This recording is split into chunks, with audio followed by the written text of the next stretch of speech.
Assalamualaikum warahmatullahi wabarakatuh. Perkenalkan, nama saya Ajeng Dasalia Putri dari Program Studi Akuntansi 4C. Di sini saya akan sedikit memaparkan mengenai materi akuntansi sektor publik, yaitu penganggaran kecamatan dan desa. Nah, apa sih anggaran kecamatan dan desa itu? Anggaran kecamatan dan desa merupakan keseluruhan anggaran yang diarahkan pada pemenuhan kebutuhan kecamatan dan desa masyarakat umum dan semua hal yang menunjang operasional organisasi kecamatan dan desa, yang memiliki tujuan yaitu untuk memenuhi anggaran kebutuhan pelaksanaan program dan sekretariat kantor agar kualitas hidup masyarakat kecamatan dan desa tercapai.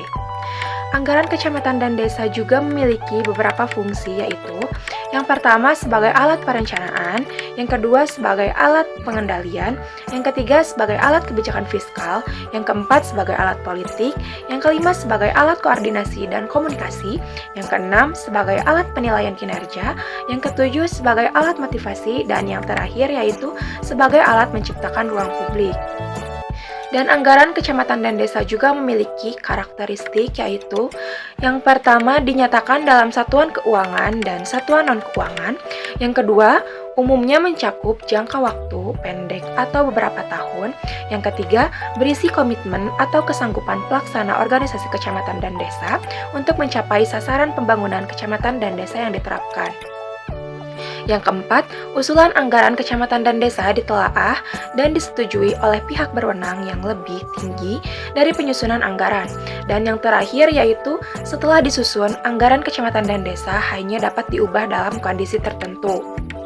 Nah, untuk mencapai tujuannya, anggaran kecamatan dan desa memiliki prinsip yang bertujuan agar penyesuaian antara program kecamatan dan desa dan prioritas untuk memastikan bahwa anggaran kecamatan dan desa telah sesuai kebijakan pemerintah serta prioritas pembangunan kecamatan dan desa yang telah ditetapkan.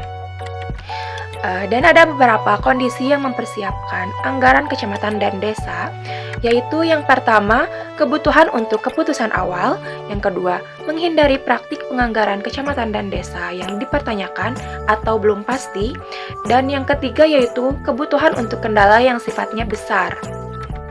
Untuk meningkatkan kualitas hidup masyarakat, persiapan anggaran kecamatan dan desa harus dibingkai dalam kerangka ekonomi makro, harus diatur dengan yang pertama yaitu pendekatan top-down yang digunakan untuk menetapkan batas pengeluaran sektor kecamatan dan desa yang sesuai prioritas pemerintah dan membuat batas-batas belanja kecamatan dan desa. Yang kedua, ada pendekatan bottom up yang terdiri dari merumuskan biaya program pengeluaran sektor kecamatan dan desa sesuai dengan aspirasi kebutuhan real masyarakat desa. Yang ketiga yaitu negosiasi. Yang keempat, mempersiapkan plafon pengeluaran kecamatan dan desa. Dan selanjutnya yaitu sistem penganggaran di kecamatan desa adalah sistem penerimaan dan pengeluaran kas. Dan ada 4 anggaran kas, yaitu yang pertama, bagian penerimaan kas. Yang kedua, bagian pengeluaran kas. Yang ketiga, selisih lebih kas atau defisiensi. Dan yang terakhir yaitu bagian pembiayaan. Dan adapun siklus anggaran kecamatan dan desa yaitu yang pertama, skedul pembuatan anggaran. Yang kedua, penentuan dana yang dianggarkan. Selanjutnya, pengajuan. Dan yang keempat, menyesuaikan kebutuhan dengan sumber daya. Yang terakhir, finalisasi atau persetujuan anggaran. Nah, penganggaran kecamatan dan desa adalah teknik keuangan yang memungkinkan kecamatan dan desa memproyeksikan serta mengendalikan penerimaan dan pengeluaran kas. Di sini ada 2 teknik, yaitu teknik peramalan dan yang kedua teknik aliran kas.